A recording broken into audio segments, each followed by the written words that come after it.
পুরো গাজা দখলে নিতে স্থল অভিযান শুরু করেছে ইসরায়েল। নিহতের সংখ্যা ৬২,০০০ ছুঁই। ইরানের গোপন ক্ষেপণাস্ত্র শহর তৈরিতে সহায়তা করেছে রাশিয়া, চীন ও উত্তর কোরিয়া। পশ্চিমাদের বিরুদ্ধে ইরানের সামরিক শক্তি বৃদ্ধিতে দেশগুলোর জোট। এক চার্জে ২০০ মাইল চলে বিশ্ব রেকর্ড গড়ল ব্যাটারি চালিত ট্রেন। মাত্র ৩ মিনিটেই ফুল চার্জ।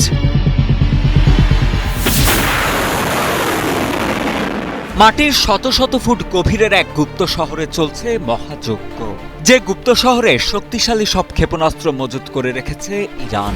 সাম্প্রতিক সময়ে সেসব শহরে দৃশ্য দেখে পশ্চিমাদের ঘাম ছড়িয়েছে মধ্যপ্রাচ্যের শক্তিধর এই ইসলামিক রাষ্ট্র।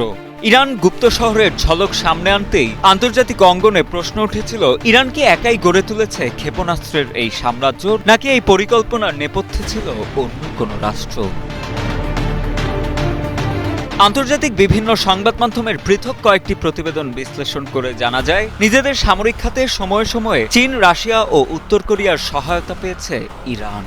ভ্রমণের নথি ও কর্মসংস্থান সংক্রান্ত তথ্য পর্যালোচনা করে বার্তা সংস্থা রয়টার্স জানায়, গত এক বছরে বেশ কজন রুশ ক্ষেপণাস্ত্র বিশেষজ্ঞ ইরান সফর করেছেন। ২০২৪ সালের ২৪ এপ্রিল এবং ১৭ সেপ্টেম্বর দুটি ফ্লাইটে ৭ জন অস্ত্র বিশেষজ্ঞ মস্কো থেকে তেহরানে গিয়েছিলেন। সেসব কর্মকর্তারা ইরানে কি করছিলেন তা উদ্ঘাটন করতে না পারলেও ইরানের প্রতিরক্ষা মন্ত্রণালয়ের এক উচ্চ পদস্থ কর্মকর্তার বরাত দিয়ে রয়টার্স জানায়, গত বছর ইরানের ক্ষেপণাস্ত্র উৎপাদন কেন্দ্রগুলো একাধিকবার পরিদর্শন করেছেন রুশ ক্ষেপণাস্ত্র বিশেষজ্ঞরা, যার মধ্যে ছিল দুটি ভূগর্ভস্থ স্থাপনাও।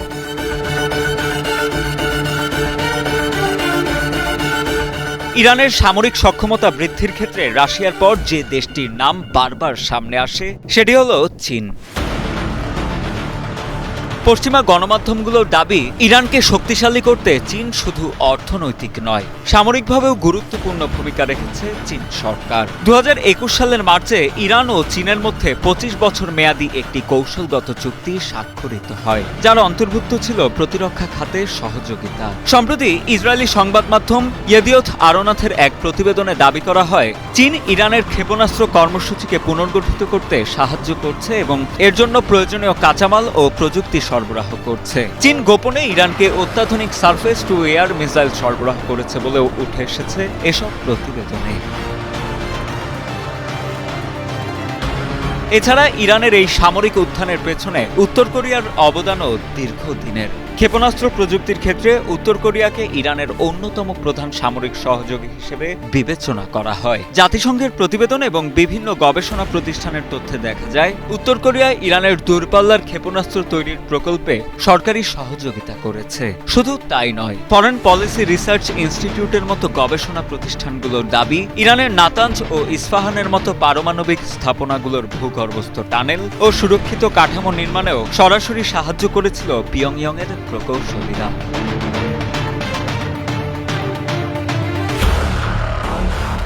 বিশ্লেষকদের মতে, রাশিয়া, চীন ও উত্তর কোরিয়ার মতো দেশগুলোর সাথে ইরানের এই সামরিক সখ্যতার মূল উদ্দেশ্য পশ্চিমাদের বিরুদ্ধে একটি সম্মিলিত অবস্থান তৈরি করা। বছরের পর বছর পশ্চিমা বলয়ের চাপের মুখে থাকা ইরান তার সামরিক শক্তি বাড়াতে এমন একটি বলয় খুঁজেছে যা তার ভূরাজনৈতিক স্বার্থের সাথে সামঞ্জস্যপূর্ণ।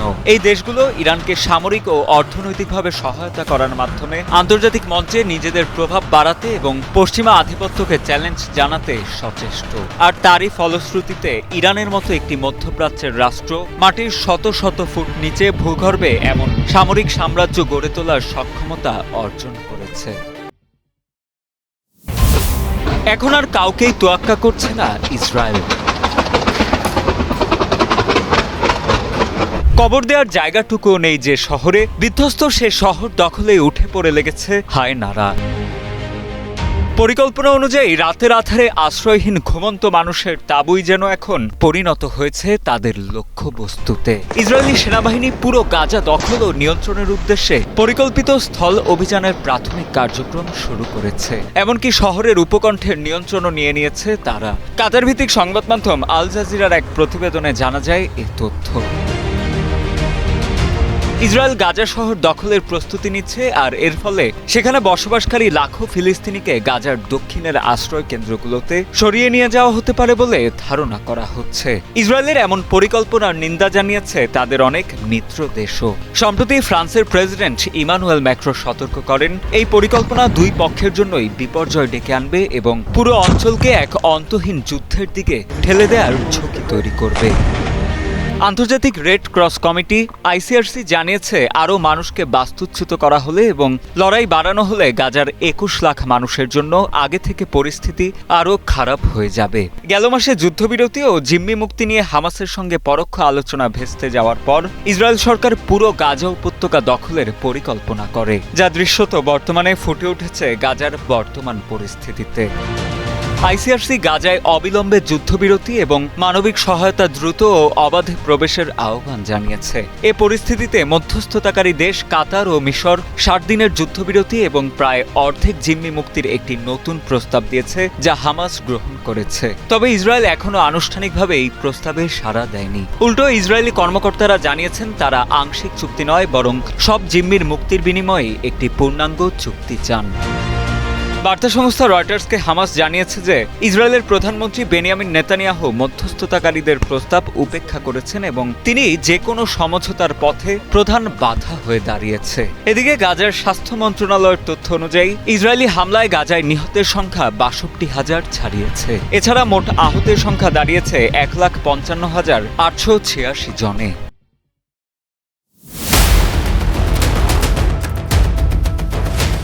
ড্রোন ব্যবহার করে তিমিদের ধাওয়া করে লাগানো হচ্ছে ট্র্যাকার। প্রথমবারের মতো এই অভিনব কায়দায় তিমিদের শরীরে ট্যাগ বা ট্র্যাকার লাগানো হলো।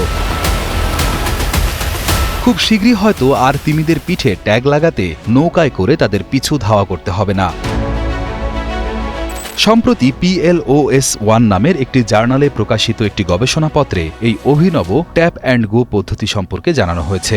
এই পদ্ধতিতে ড্রোন ব্যবহার করে মাত্র ১ মিনিট ১৫ সেকেন্ডের মধ্যে সফলভাবে তিমির পিঠে ডেটা ট্যাগ বসানো সম্ভব। ট্যাগিং করার মূল কারণ হল মাছ বা সামুদ্রিক প্রাণীদের জীবনযাত্রা, চলাচল, প্রজনন এবং গতিবিধি সম্পর্কে জানা। জেলেদের জন্য মাছ ধরার নিয়মাবলী নির্ধারণে এবং পরিবেশ সংরক্ষণের নীতি প্রণয়নে সহায়তা করে। এভাবে ট্যাগ লাগালে তিমিরা বিরক্ত কম হয়, কারণ ড্রোন তাদের থেকে একটু দূর থেকেই কাজটি করতে পারে। যুক্তরাষ্ট্রের ডোমিনিকাতে স্পাম তিমিদের উপর এই পদ্ধতিটি সফলভাবে পরীক্ষা করা হয়েছে। এই নতুন পদ্ধতি তৈরি করেছে প্রজেক্ট CETI। এই দলটি মূলত তিমিদের যোগাযোগ ব্যবস্থা নিয়ে গবেষণা করে। তাদের উদ্দেশ্য আধুনিক প্রযুক্তির সাহায্যে তিমিদের আচরণ বোঝা এবং সামুদ্রিক প্রাণী সংরক্ষণে সহায়তা করা। প্রকল্পের প্রতিষ্ঠাতা অধ্যাপক ডেভিড গ্রুবারের দাবি, কাজটি বেশ সহজ।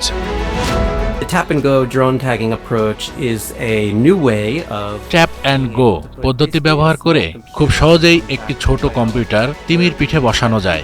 একজন দক্ষ ড্রোন পাইলট ফার্স্ট পারসন গো গোলস ব্যবহার করে আলতোভাবে তিমির পিঠে ট্যাগটি বসিয়ে দেন এবং কাজটি হয়ে গেলে ড্রোনটি ফিরিয়ে আনা হয়।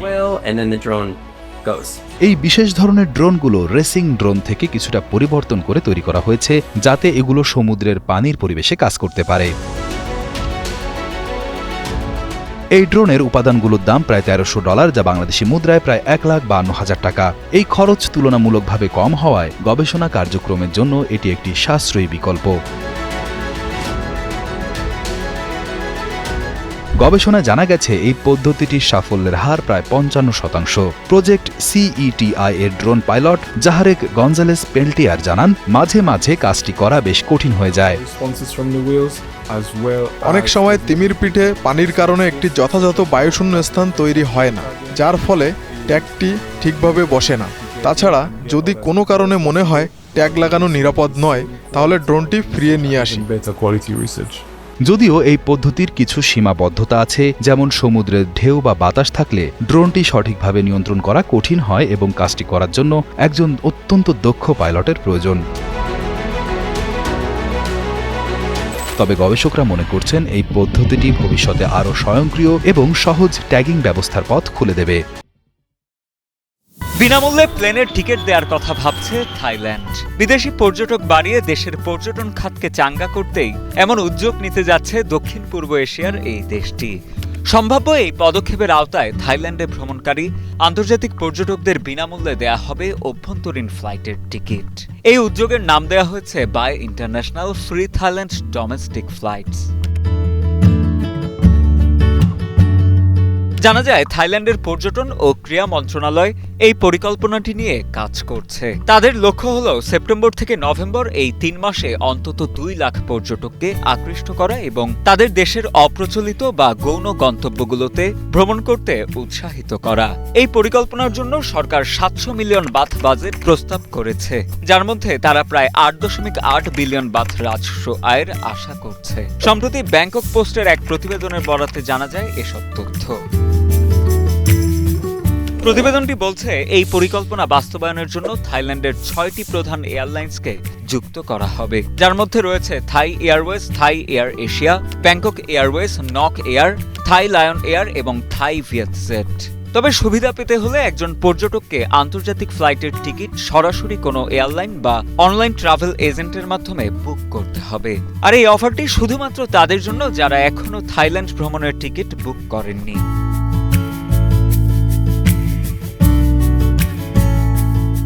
এই কর্মসূচির অধীনে প্রতিটি একমুখী টিকিটের জন্য সরকার 1750 বাথ এবং রাউন্ড ট্রিপ টিকিটের জন্য 3500 বাথ পর্যন্ত ভর্তুকি দেবে। অর্থাৎ একজন পর্যটক বিনামূল্যে একটি রাউন্ড ট্রিপ অভ্যন্তরীণ ফ্লাইটের টিকিট এবং এর সাথে 20 কিলোগ্রাম পর্যন্ত লাগেজ বহনের সুবিধা পাবেন। তবে এই উদ্যোগ নিয়ে পর্যটন খাতের সব বিশেষজ্ঞ একমত নন। তাদের কেউ কেউ মনে করেন এই প্রচারণাটি যদি পর্যটনের লো সিজনে অর্থাৎ যখন পর্যটক কম থাকে সেই সময় চালু করা হতো তাহলে এটি আরও বেশি কার্যকর হতো, কারণ এখন এমনিতেই পর্যটকদের আগমন যথেষ্ট ভালো।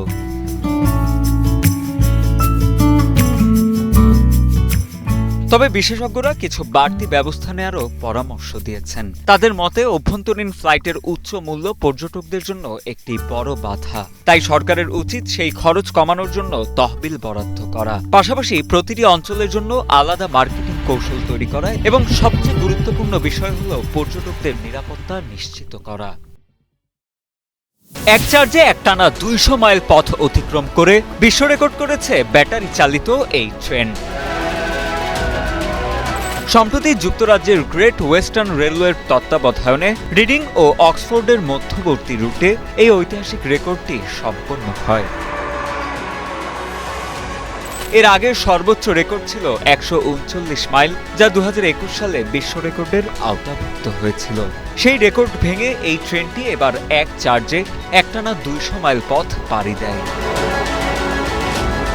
বিশেষজ্ঞরা বলছেন গ্রেট ওয়েস্টার্ন রেলওয়ের 200 বছর পূর্তির এই সময়ে এমন একটি অর্জন কেবল প্রযুক্তিগত সাফল্য নয়, বরং ভবিষ্যতের জন্য একটি বড় মাইলফলক। গত রাতে আমরা যে পরীক্ষা করেছি তা হলো একটি ব্যাটারি চালিত ট্রেন কিভাবে দীর্ঘ পথ পাড়ি দিতে পারে। মূলত এই ট্রেনগুলো এক চার্জে 60 মাইল পর্যন্ত যেতে পারবে। তবে এর আসল রহস্য হলো ফাস্ট চার্জিং প্রযুক্তি, যা আমরা এই রেকর্ড প্রক্রিয়ায় ব্যবহার করিনি, কারণ তখন চার্জের প্রয়োজন ছিল না। রেকর্ড করা এই ট্রেনের মূল আকর্ষণ ট্রেনটির অত্যাধুনিক ফাস্ট চার্জিং প্রযুক্তি। যদিও রেকর্ড করার সময় এই সিস্টেম ট্রেনটিতে ব্যবহৃত হয়নি, কিন্তু এর ক্ষমতা এতটাই বেশি যে মাত্র 3 মিনিটেই ট্রেনের ব্যাটারি প্রয়োজনীয় চার্জ নিতে সক্ষম। গ্রেট ওয়েস্টার্ন রেলওয়ের মুখপাত্র জানান, এই চার্জিং সিস্টেম এতই শক্তিশালী যে একবারে 6 থেকে 12টি টেসলা গাড়ি চার্জ করার চেষ্টা করলে সেগুলো গলে যাবে। সংশ্লিষ্টদের ভাষ্য, ব্যাটারি চালিত ট্রেনের এই সফলতা প্রমাণ করে যে আঞ্চলিক রুটে ডিজেল ইঞ্জিনের একটি কার্যকর বিকল্প হতে পারে ব্যাটারি চালিত এসব ট্রেন। এই প্রযুক্তি ব্যবহার করে একটি ডিজেল সংস্করণের চেয়ে 80% কম কার্বন নিঃসরণ করে ট্রেন। তাই এ ধরনের উদ্ভাবন ভবিষ্যতে চার্জিং পরিকাঠামো তৈরির খরচ অনেক কমিয়ে আনবে এবং রেল যোগাযোগকে আরও পরিবেশ বান্ধব করে তুলবে বলেও প্রত্যাশা তাদের। আমরা কি পরিমাণ শক্তি নিয়ে কাজ করছি তা বোঝাতে একটি উদাহরণ দিই। ফাস্ট চার্জ প্রযুক্তিগত বৈদ্যুতিক গাড়ির কথা বলছি। যদি আপনি এই সিস্টেমে 6 থেকে 12টি টেসলা গাড়ি চার্জ করার চেষ্টা করেন, তবে সেগুলো গলে যাবে, কারণ ওই 3 মিনিটের মধ্যে এত বেশি পরিমাণ শক্তি ট্রেনের ব্যাটারিতে দেওয়া হয়। বিমান দিয়ে বিপুল পরিমাণ পানি ছিটিয়ে যুদ্ধ চলছে দাবানলের সাথে। পাহাড়ের কিনারায় দাঁড়িয়ে জীবনের ঝুঁকি নিয়ে পানি দিয়ে আগুন নেভানোর প্রাণপণ চেষ্টা চালিয়ে যাচ্ছেন দমকল কর্মীরা। অগাস্ট মাসের শুরু থেকেই দাবানলে দাউ দাউ করে জ্বলছে স্পেন, তবে সম্প্রতি পরিস্থিতির কিছুটা উন্নতি হচ্ছে। বিভিন্ন গণমাধ্যমে প্রকাশিত তথ্য অনুসারে গত ২১ অগস্ট বৃহস্পতিবার আবহাওয়ার উন্নতি হওয়ায় দাবানল কিছুটা নিয়ন্ত্রণে আসে। তাপমাত্রা কমে আসায় এবং বাতাসের আর্দ্রতা বাড়ায় চলমান ১৮টি দাবানলের আগুন নেভানোর কাজে কিছুটা সুবিধা হয়েছে। তবে আবহাওয়ার পূর্বাভাস ভালো হওয়া সত্ত্বেও বৃহস্পতিবার বিকেলে দক্ষিণ পশ্চিম স্পেনের গ্যালিসিয়া অঞ্চলে নতুন করে দাবানল ছড়িয়ে পড়ে। সান্তা ক্রিস্টিনা দে গোব্রেসে ঘন কালো ধোঁয়ার বিশাল মেঘ দেখা যায়। অগাস্ট মাসের শুরু থেকেই এই দাবানলগুলো জ্বলছে, বিশেষ করে উত্তর পশ্চিমের গ্যালিসিয়া এবং কাস্তিল ও লিওন অঞ্চলে। এবছর স্পেনে পুড়ে যাওয়া এলাকার পরিমাণ ৪ লক্ষ হেক্টর ছাড়িয়ে গেছে, যা ২০০৬ সাল থেকে রেকর্ড করা তথ্যের মধ্যে সর্বোচ্চ। স্পেন তার গত ২ দশকের মধ্যে সবচেয়ে ভয়াবহ দাবানলের মৌসুমের মুখোমুখি হয়েছে। গত ২১ অগস্ট বৃহস্পতিবার দেশটির গার্ডিয়া সিভিল ও ক্যাসেরেস শহরে ছড়িয়ে পড়া দাবানলের ভয়াবহতা দেখানোর জন্য থার্মাল ড্রোন ক্যামেরা ব্যবহার করে একটি মানচিত্র তৈরি করা হয়েছে। এই সংকট মোকাবেলায় স্পেনের সেনাবাহিনী থেকে প্রায় ৩,৪০০ সৈন্য এবং ৫০টি বিমান ফায়ার সার্ভিস কর্মীদের সাহায্য করতে মোতায়েন করা হয়েছে। আন্তর্জাতিক সাহায্যও এসেছে। চেক প্রজাতন্ত্র, ফিনল্যান্ড, ফ্রান্স, জার্মানি, নেদারল্যান্ডস এবং স্লোভাকিয়া থেকে শত শত দমকল কর্মী, গাড়ি এবং বিমান পাঠানো হয়েছে।